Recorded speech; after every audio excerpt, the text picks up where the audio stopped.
Sir రీసెంట్‌గా tech మహీంద్రాలో గూడా ఇదే తరహా ఇష్యూ జరిగింది. అయితే మహిళని ఎలాంటి నోటీసులు లేకుండా అటు కంపెనీ నుంచి తొలగించారు యాజమాన్యం. అయితే దీనికి లీగల్‌గా ఎలాంటి ఇష్యూస్ ఎదుర్కొనే అవకాశం ఉంటుంది? ఎక్కడ కంప్లెయింట్ చేయొచ్చు ఎంప్లాయీ? ఒకటమ్మా, ఇప్పుడు భావన అనే లేడీది ఇప్పుడు టెక్ మహీంద్రాలో వర్క్ చేస్తున్న విషయము అంటే ఇప్పుడు జస్ట్ సోషల్ మీడియాలో బాగా వైరల్ అవుతున్నది. ఇది ఒక భావనకు సంబంధించిందే కాదు. అండ్ ఆ ఒక్క కంపెనీకే సంబంధించింది కాదు.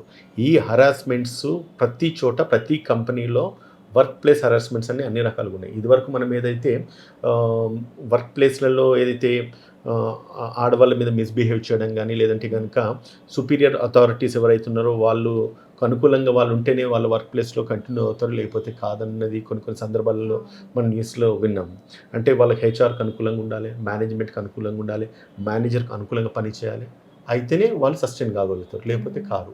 అంటే ఇది ఎంఎన్సీస్ అనేది మల్టీనేషనల్ కంపెనీస్ వేరే దేశాల నుంచి అక్కడ లేబర్ వేజెస్ ఎక్కువ ఉంటాయి కాబట్టి భారతదేశానికి వచ్చేసరికి లేబర్ వేజెస్ తక్కువ ఉంటాయి. అంటే ఎంప్లాయ్ వేజెస్ ఏవైతే ఉంటాయో తక్కువ ఉంటాయి కాబట్టి ఏం చేస్తారంటే వేరే కంపెనీస్ నుంచి ఇక్కడ వాళ్ళని హైర్ చేసుకొని ఇక్కడ నుంచి వాళ్ళు వేరే కంట్రీస్కి పంపిస్తాం, అంటే వేరే కంట్రీస్కి వర్క్ చేస్తూ ఉంటారు.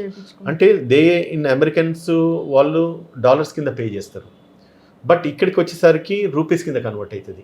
ఎప్పుడైతే రూపీ కింద కన్వర్ట్ అవుతుందో వీళ్ళు చేస్తున్న వర్క్ ఈక్వల్ వర్క్, అక్కడ వాళ్ళైనా అదే వర్క్ చేస్తారు, ఇక్కడ వాళ్ళైనా అదే వర్క్ చేస్తారు. కానీ ఇక్కడ పే ఏదైతే ఉందో company in terms of company చూసుకుంటే they will be in high profits when the labour is hired from India, right? So ఆ విధంగా మల్టీనేషనల్ కంపెనీస్ ఇక్కడికి వస్తున్నాయి. కానీ ఈ కంపెనీస్ హెడ్ చేసే వాళ్ళు ఆర్గనైజేషన్ హెడ్స్ ఒకరు ఉంటారు, ఇక్కడ హెడ్ చేసే వాళ్ళు వేరే వాళ్ళు ఉంటారు, మన దేశం వాళ్ళు ఉంటారు. వాళ్ళు ఏంటంటే వాళ్ళకు టార్గెట్ ఓరియంటెడ్గా వాళ్ళకు వర్క్స్ అసైన్ చేస్తారు, ఎవరికి? ఎంప్లాయీకి, రైట్? అండ్ వాళ్ళ సుపీరియర్ అథారిటీస్ ఎవరైతే ఉంటారో లైక్ హెచ్ఆర్స్ కానీ, లేకపోతే మేనేజర్స్ కానీ, వైస్ ప్రెసిడెంట్ లెవెల్లో కూడా వాళ్ళ ఎంప్లాయీస్ ఉంటారు. వాళ్ళ టార్గెట్ ఫుల్ఫిల్ కాకపోతే వాళ్ళకు హరాస్మెంట్ ఎంప్లాయీకి తప్పదు. సో అందులో భాగంగా ఇప్పుడు ఏదైతే భావన కేసు వచ్చిందో ఆమెను లీవ్ అడిగినప్పుడు లీవ్ గ్రాంట్ చేయాలి. వాళ్ళ పాపకి ఏదో హెల్త్ బాగాలేదు, అట్ ది సేమ్ టైం ఈమె కూడా స్పాండిలైటిస్ ఏదో ఇష్యూ ఉంది, అయినా కూడా దాన్ని కన్సిడర్ చేయకుండా నన్ను లీవ్ కూడా ఇవ్వకుండా నన్ను హరాస్ చేస్తున్నారని చెప్పేసి ఫస్ట్ టైం ఒక మహిళ మీడియా ఛానల్ ముందు రావడం, ఒక కార్పొరేట్ సంబంధించి. ఇదివరకు కూడా ఎన్నో ఇన్సిడెంట్స్ జరిగినప్పుడు ఎవరు కూడా ధైర్యం చేసి ముందుకు రాలేదు. దానికి మెయిన్ రీజన్ ఏంటంటే అమ్మ, ఒకవేళ కనుక ఈ అమ్మాయి కనుక బయటకు వచ్చి లేదంటే కనుక ఇటువంటి ఇష్యూస్ రేజ్ చేస్తే నెక్స్ట్ వాళ్ళకి ఎంప్లాయ్మెంట్ రాదు, ఇంకో కార్పొరేట్ కంపెనీకి వాళ్ళ హైర్ చేసుకోరు. సో ఈ భయం ఉంటుంది. వన్స్ ఒకవేళ కంపెనీ మీద కనుక మీరు అడిగినట్టుగా ఏ కోర్ట్స్కి వెళ్ళొచ్చు, ఎట్లా లీగల్ రెమెడీస్ ఏముంటాయి అంటే ప్రతి ఇష్యూకి ఒక legal remedies, labour law approach కావచ్చు, సివిల్ కోర్టుకి వెళ్ళొచ్చు, ఇన్ కేస్ హైకోర్టు కూడా వీళ్ళు అపీల్ చేసుకోవచ్చు. సో ఇటువంటి సిచ్యుయేషన్స్ ఉన్నప్పటికి కూడా వాళ్ళు లీగల్ రెమెడీ ఎందుకు అవైల్ చేస్తారంటే వన్స్ ఒక ఎంప్లాయీ ఆ కంపెనీకి వ్యతిరేకంగా తిరిగిందంటే కనుక ఆమెను మళ్ళీ ఫైర్ చేయడము, ఆమెను కంపెనీకి వెళ్ళి తీసేయడము, లేకపోతే ఆమెకి ఇంకొకసారి ప్లేస్మెంట్ రాకుండా చేయడము, ఇవన్నీ కూడా జరుగుతూ ఉంటాయి కదమ్మా. సో దాన్ని ఉద్దేశించి ఈరోజు ఈ అమ్మాయి అంటే ఏని ఆర్గనైజేషన్ ఏ ఎంప్లాయ్ కూడా బయట, కానీ అయినప్పటికీ కూడా దానికి భిన్నంగా వచ్చిందంటే ఫస్ట్ ఇన్స్టాన్స్లో ఈ అమ్మాయిని అప్రిషియేట్ చేయాలి. దాని తర్వాత కంపెనీ ఎప్పుడైతే నువ్వు హైర్ చేస్తావో ఇమీడియట్గా నువ్వు ఫైర్ చేసే అథారిటీ నీకు టు వాట్ ఎక్స్ట్రీమ్స్ ఉన్నది, అది ఇంపార్టెంట్, రైట్ అమ్మా. సో ఆ అమ్మాయిని తీసేసే ముందు నోటీస్ పీరియడ్ అనేది ఒకటి ఉంటుంది. మ్యాండేట్గా నోటీస్ పీరియడ్ సర్వ్ చేసినారా లేదనేది అది ఇంపార్టెంట్. నోటీస్ పీరియడ్ సర్వ్ చేయకుండా తీసేసే అథారిటీ కంపెనీకి ఉందా? వీళ్ళు ఆ అమ్మాయిని ఎంప్లాయ్మెంట్ తీసుకునేటప్పుడు వాళ్ళకు ఆ అమ్మాయికి కంపెనీకి ఉన్న కాంట్రాక్ట్ ఏంటిది, ఇవన్నీ కూడా matters at the time of signing any employment to any company. మనకు ఏవైతే వాళ్ళు నామ్స్ ఉన్నాయో ఖచ్చితంగా చదువుకొని ఆ నామ్స్కి మనం ఫిట్ అవుతామా అన్నది చూసుకొని ఆ కంపెనీలో జాయిన్ కండి. ఒకవేళ ఆ నామ్స్ ప్రాపర్గా ఫిట్ కాకపోతే జాయిన్ కావద్దు. And same time A norms ప్రకారం మనం జాయిన్ అవుతామో దాంట్లో ఏదైనా డీవియేషన్స్ ఉంటే కనుక ఖచ్చితంగా Indian laws are very stringent and labour laws కూడా ఉన్నాయి. కంపెనీ ఎంప్లాయీని ప్రొటెక్ట్ చేయడానికి ఎంతైతే కంపెనీ ఎంప్లాయర్కి ఏవైతే రైట్స్ ఉంటే దానికంటే భిన్నంగా, దానికంటే మోర్ యాక్యురేట్గా ఎంప్లాయీకి సంబంధించిన లాస్ ఉంటాయమ్మా. చాలా వరకు సార్ ఇలాంటి కార్పొరేట్ కంపెనీస్లలో హై పొజిషన్లో ఉన్న వాళ్ళు చాలా వరకు కూడా సెక్షువల్గా హెరాస్ చేస్తూ ఉంటారు ఆడపిల్లలు. మహిళలకైతే చాలా వరకు ఇబ్బంది ఉంటుంది. వాళ్ళకి ప్రత్యేకంగా లీవ్స్ కూడా కావాల్సి ఉంటుంది. ఎందుకంటే కుటుంబానికి కూడా మహిళలే చూసుకోవాల్సి ఉంటుంది. పిల్లల్ని కావచ్చు, వాళ్ళ ఆరోగ్యం కావచ్చు చూసుకోవాల్సి ఉంటుంది. మనం పర్టికులర్గా ఈ ఇష్యూలో చూసినట్లయితే తను కూడా అందుకే లీవ్స్ తీసుకున్నానని కూడా చెప్తున్నారు. అంటే ఇక్కడ కంపెనీస్ పర్టికులర్గా చూడాల్సింది ఏంటి మహిళల విషయంలో? కంపెనీస్ పర్టికులర్గా చూడాల్సింది వాళ్ళ అవసరాలు చూసుకుంటారు. వాళ్ళు మహిళలు లేకపోతే పురుషులు అని చూడరమ్మా. వాళ్ళ బిజినెస్ నడిచిందా, మన కంపెనీ నడిచిందా, వాళ్ళ టార్గెట్ ఫుల్ఫిల్ అయినాయా, ఎంప్లాయీస్ వచ్చి చెడు ఉద్యోగానికి వచ్చిండ్రా, మా పని చేసిండ్రా. యూస్ వన్ థింగ్ అంటే మా ఫ్యామిలీ మెంబర్స్, ఈవెన్ మా బ్రదర్ సిస్టర్స్ కూడా they are also in corporate world అన్న దాంట్లో పని చేస్తున్నారు. కానీ నేను అంటే గమనించేది ఏంటంటే late night hours duties, target oriented duties, high stress వీళ్ళకు ఉంటుంది. మళ్ళీ దాని తర్వాత ప్రాపర్ స్లీప్ ఉండదు, ప్రాపర్ ఫుడ్ ఉండదు, అండ్ ఇండైజెషన్ ప్రాబ్లమ్స్ చాలామంది ఫేస్ చేస్తూ ఉంటారు. ఎండ్ ఆఫ్ ద డే గత్యంతరం లేక పని చేస్తున్నామా అన్న స్థితికి వస్తారు.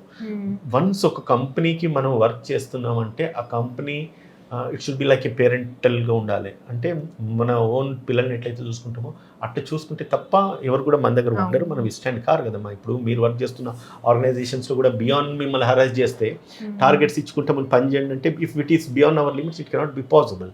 So my suggestion to the companies also, don't go beyond the law, and at the same time humanity కూడా ఇంపార్టెంట్. అదే ప్లేస్లో మనం ఉంటే ఏంటిది, ఇప్పుడు వాడు పని చేసేది ఎవరి కోసం, వై షీఈస్ వర్కింగ్ దేర్, వాళ్ళ యొక్క ఫ్యామిలీ గురించి, తన హెల్త్ చూసుకోవాలి, తన పిల్లల్ని చూసుకోవాలి, తన హస్బెండ్స్ చూసుకోవాలి, సైమల్టేనియస్గా అన్నిటికంటే ఎక్కువ కంపెనీకి వర్క్ చేసి కంపెనీ బెనిఫిట్ కూడా చూసుకోవాలి కదా. ఇట్ ఆల్ కమ్స్ అంటే వాళ్ళకి ఇన్హెరిటెంట్గా ఇంటర్నల్గా రావాలి ఆ కన్సర్న్, సోషల్ కన్సర్న్. ఎంప్లాయీకి ఖచ్చితంగా వర్క్ చేయాలి అని ఆ కన్సర్న్ ఉండాలి. ఎంప్లాయర్ కూడా ఖచ్చితంగా వాళ్ళు పని చేస్తేనే కదా వీళ్ళకి ఇన్కమ్ వచ్చేది, అండ్ వీళ్ళు ప్రాపర్గా పనిచేస్తే వాళ్ళకి శాలరీస్ వస్తాయి అని చెప్పి we are not in a bonded labour today. బానిసత్వం అనేది ఎన్ని ఏళ్ళ క్రితం ఉండేది, ఇప్పుడు లేదు అది. కానీ ప్రతి కంపెనీ హైర్ చేసుకునేటప్పుడు మీరు బాండ్ సైన్ చేయమంటున్నారు. That is totally appropriate and that is totally illegal. ఇటువంటిది ఏదైనా జరిగితే కనుక we advocates are there to help you. So నేనేమంటానంటే బాండెడ్ లేబర్ లైఫ్లో నుంచి వీ హ్యావ్ కమ్ అవుట్, బట్ స్టిల్ ఇంకా కూడా బాండెడ్ లేబర్ ఉంది. ఎక్కడైతే మనల్ని బాండ్ సైన్ చేయమంటున్నారో and that is directly or indirectly you are signing an agreement as a bonded labour. Sir చాలా కంపెనీస్లో కూడా ఇలాగ బాండ్స్ పైన వెళ్ళేటప్పుడు 6 months కాంట్రాక్ట్ అని కూడా చాలామంది టెంపరీ ఎంప్లాయీస్ని తీసుకుంటూ ఉంటారు. అంటే అది కూడా ఇల్లీగల్ అని అంటారా?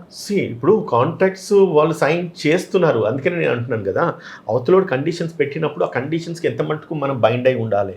ఇప్పుడు ఒకటే మన ఎంప్లాయీ ఏమనుకుంటున్నప్పుడు మన అవసరం. ఇప్పుడు అమ్మాయి మాట్లాడితే ఏమంటుందంటే గంటలు మేము లైన్లు కట్టేసి పోయి ఇంటర్వ్యూలు అటెండ్ అయ్యేసి నేను ఉద్యోగం తెచ్చుకొని 4.5 నెలల నుంచి నేను కష్టపడి పని చేస్తున్నాను, నా డాటర్కి ఇంత ఇబ్బంది అయినప్పుడు వాళ్ళు కనీసం కన్సర్న్ లేకుండా నీ అమ్మాయి హెల్త్ ఎట్లా ఉంది, నీ హెల్త్ ఎట్లా ఉందని కూడా అడగలేదు. And at the same time once నేను స్టెప్స్ ఎక్కుతూ దిగుతూ ఉన్నప్పుడు కంపెనీలోనే కింద పడ్డని తీసుకుపోయి హాస్పిటల్ అడ్మిట్ చేసినారు నన్ను, కనీసం సోషల్ కన్సర్న్ కూడా చూపించలేదు అంటున్నారు. అంటే నీకు అంటే అంత ఇన్హ్యూమానిజంగా బిహేవ్ చేయాల్సిన నెసెసిటీ ఏముంది? ఇంకోటి కూడా చెప్తున్నామ్మా, ఈ కంపెనీస్లలో హెచ్ఆర్స్ కానీ లేకపోతే మేల్ ఎంప్లాయీస్ ఎంప్లాయీ మీద, ఫీమేల్ ఎంప్లాయీ మీద అన్ని రకాలుగా వాళ్ళు ఎక్స్ప్లాయిటేషన్కి అయితే దారి తీస్తూ ఉన్నది. కొన్ని సందర్భాలు బయటికి రావు, చెప్పుకుంటే పరువు పోతుంది అన్న సందర్భాలు కొన్ని, చెప్పుకుంటే ఇంకో చోట ఉద్యోగం వస్తుందో లేదో అడ్జస్ట్ అవుతూ బ్రతికే సందర్భాలు చాలా ఉన్నాయమ్మా. సో అటువంటిది ఏదైనా ఉన్నా కూడా పోస్ట్ కమిటీస్ కొన్ని ఉంటాయి, రిపోర్ట్ చేస్తారు, అది అక్కడికక్కడికే సబ్సైడ్ అవుతుంది. ఈ అమ్మాయి అన్న ఇంకా ధైర్యం చేసేసి పోలీస్ స్టేషన్కు రిపోర్ట్ చేయాలన్న సిచ్యువేషన్ తీసుకొచ్చింది, మీడియా ఛానల్ ముందుకు వచ్చింది. వన్స్ ఒకసారి మీడియా ఛానల్ ముందుకు వచ్చిన తర్వాత ఆబ్వియస్లీ తనకేందంటే నెక్స్ట్ ఎంప్లాయ్మెంట్ ఖచ్చితంగా ఇబ్బంది అవుతుంది. కానీ అట్లా సఫర్ అయ్యే వాళ్ళు ఎంతమంది ఉన్నా కూడా they have their legal right and their remedies. And ఇట్లాగే ఎనీ అడ్వకేట్ను మనం అప్రోచ్ అయితే ఖచ్చితంగా వాళ్ళు డెఫినెట్గా రెమెడీస్ చెప్తారు. అండ్ మనం ఏదైతే నష్టపోయినామో ఆ నష్టాన్ని అయితే ఖచ్చితంగా కాంపెన్సేట్ చేయాల్సిన బాధ్యత కంపెనీ మీద ఉంటుంది. So never keep silent. మీకు జరుగుతున్న అరాచకాలు, అన్యాయాలు ఏవైతే ఉంటే కనుక డెఫినెట్లీ దాన్ని ఎక్స్కలేట్ చేయొచ్చు. అండ్ లేబర్ కోర్ట్స్ ఉన్నాయి, సివిల్ కోర్ట్స్ ఉన్నాయి, అండ్ ఒకవేళ క్రిమినల్ ఆఫెన్సెస్ ఏమైనా జరిగితే కూడా దాన్ని పోలీస్ స్టేషన్కి వెళ్ళొచ్చు. కానీ ఈ అమ్మాయి పర్టికులర్ అమ్మాయి కేసులో పోలీస్ స్టేషన్ వెళ్ళినప్పుడు మాకు మీకు సంబంధించేటువంటి లీగల్ రెమెడీస్ లేవు. ఇప్పుడు క్రిమినల్ అఫెన్స్ అయితే పోలీస్ విల్ ఇంటర్ఫియర్.